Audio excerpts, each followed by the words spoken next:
Dear students, I am Ravathi. 10th standard exercise 3.5 first sum. Simplify first Roman letter 4x square y divided by 2z square into 6x z cube divided by 20 y power 4. So இதை வந்து நம்ம simplify பண்ணணும். அப்போ simplify பண்ணணும் அப்படின்னா first இதோட factors எல்லாம் தனித்தனியாக நம்ம எழுதிக்கணும். அப்போது 4x square y by 2z square into 6z cube divided by 20y power 4 நம்ம ஸ்ப்ளிட் பண்ணி எழுதணும். அப்போ ஸ்ப்ளிட் பண்ணி எழுதுறதுனா ஃபஸ்ட்டு நியூமரேட்டரை ஃபஸ்ட்டு எழுதிக்கிட்டு தென் டினாமினேட்டரில் இங்கே ஒரு எக்ஸ் ஸ்கொயர் இருக்குது, இங்கே ஒரு எக்ஸ் இருக்குது, ஸோ எக்ஸ் கியூப் இன்ட்டு இங்கே ஒய் இருக்குது, இந்த பக்கம் ஒய் இல்லை, ஸோ ஒய் மட்டும்தான் வரும். தென் மல்டிபிள் பண்ணும்போது z கியூப், அதாவது நியூமரேட்டர் கூட மல்டிபிள் பண்ணுறோம், டினாமினேட்டர் கூட மல்டிபிள் பண்ணும்போது 2 இருக்குது கீழே, தென் 20 இருக்குது, தென் எக்ஸ் கிடையாது, ஒய் பவர் 4 இருக்குது, தென் z ஸ்கொயர் இருக்குது. இப்போ சிம்பிளிஃபை பண்ணும்போது இதை நம்ம கேன்சல் பண்ணணும். ஃபஸ்ட்டு 4 டேபிள் இதை கேன்சல் பண்ணால் 5 டைம்ஸ், 2 டேபிள் இதை கேன்சல் பண்ணால் 3 டைம்ஸ், தென் இதில் ஒரு ஒய் தான் இருக்குது, இதில் மொத்தம் 4 ஒயில் ஒரு ஒய் கேன்சல் ஆயிரும். அதே மாதிரி இங்கே 2 இசட் இருக்குது, இங்கே 3 இசட் இருக்கிறனால ஒரு இசட் பேலன்ஸ் இருக்கும். அப்போ ஃபைனலாக கிடைக்கிற ஆன்சர் மேலே 3 மட்டும் இருக்குது, then X cube and z, கீழே 5 இருக்குது, தென் ஒய் கியூப் z இருக்குது. சாரி, z இருக்காது, z பவர் 0ன்னு எடுத்துட்டாலும் கூட நம்ம final answer 3 into X cube z divided by 5 Y கியூபுங்கிறது தான் நம்மளோட சிம்பிளிஃபை ஆகி வரக்கூடிய ஃபைனல் ஆன்சர்.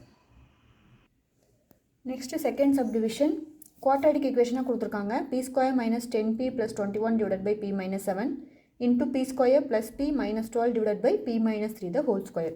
இப்போ இதை சிம்பிளிஃபை பண்ணும்போது மேலே இருக்கிற ஃபேக்டரை பண்ண வேண்டிய குவாட்ராட்டிக் ஈக்குவேஷனை ஃபேக்டரைஸ் பண்ணிக்கணும். அப்போ ப்ளஸ் 21 பிரிக்கணும், நம்மளுக்கு என்ன கிடைக்கணும், மைனஸ் 10 கிடைக்கணும்.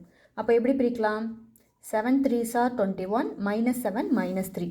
அப்போ மேலே இருக்கிற ஃபேக்டர் வந்து p minus 7 p minus 3 then divided by p minus 7 into அதே மாதிரி மைனஸ் 12 நம்ம ஸ்ப்ளிட் அவுட் பண்ணணும், நம்மளுக்கு வந்து ப்ளஸ் 1 கிடைக்கணும். அப்போது 4 3s are 12 then plus 4 minus 3. அப்போ தான் நம்மளுக்கு சப்ராக்ட் பண்ணும்போது ப்ளஸ் 1 கிடைக்கும், மல்டிபிள் பண்ணும்போது மைனஸ் 12 கிடைக்கும். அப்போ இதோட ஃபேக்டர் வந்து p minus 4 into p plus 4 into p minus 3 divided by p minus 3 the whole square.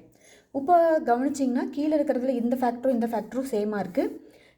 இதில் ஒன்று கேன்சல் ஆனால் பேலன்ஸ் ஒன்று இருக்கும். ஸோ அந்த பேலன்ஸ் ஒன்றும் இது கூட கேன்சல் ஆகிடுச்சுன்னா ரிமைனிங் இருக்கிறது வந்து p ப்ளஸ் 4 மட்டும்தான் நம்மளுக்கு சிம்பிளிஃபை ஆகி கிடைக்கும். இதுதான் செகண்ட் ஒன்னோட answer. Next third subdivision 5t cube divided by 4t minus 8 into 6t minus 12 divided by 10t.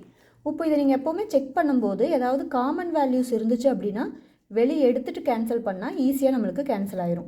அப்போது கொடுத்துருக்கிற கிவன் வேல்யூவை அப்படியே எடுத்து எழுதிக்கிட்டு ஸோ மேலே இருக்கிறதுல 5t cube அப்படியே இருக்குது, தென் கீழே இதில் பார்த்தீங்க அப்படின்னா 4 கேன்சல் பண்ணலாம், காமனாக வெளியே எடுக்கலாம். அப்போ உள்ள t மைனஸ் 2 இருக்கும், இன்ட்டு இதில் 6 காமனாக எடுத்திங்கன்னா t மைனஸ் 2 உள்ளே இருக்கும், தென் கீழே 10 இன்ட்டு t இருக்கும். இப்போ செக் பண்ணி பார்க்கும்போது இந்த 5ம் 10ம் 2 டைம்ஸ் கேன்சல் ஆகும், இதில் ஒரு t கேன்சல் ஆயிடுச்சுன்னா மீதி 2t இருக்கும். இந்த 4ம் 6ம் வந்து 2 டேபிளில் கேன்சல் ஆகும்போது இது 2 டைம்ஸ், இது 3 டைம்ஸ், இந்த t மைனஸ் 3யும் இந்த t மைனஸ் 2வும் கேன்சல் ஆயிரும். அப்போ மேலே பார்த்தீங்க அப்படின்னா இந்த 2 வந்து t ஸ்கொயரோட 2. அப்போ நம்மளுக்கு பேலன்ஸ் மேலே வந்து 3 மட்டும்தான் இருக்குது, அது போக ஒரு t ஸ்கொயர் இருக்குது, கீழே வந்து 2 இன்ட்டு 2 4 இருக்குது. அப்போ இதுதான் அதோட ஃபைனல் ஆன்சர். தேங்க்யூ.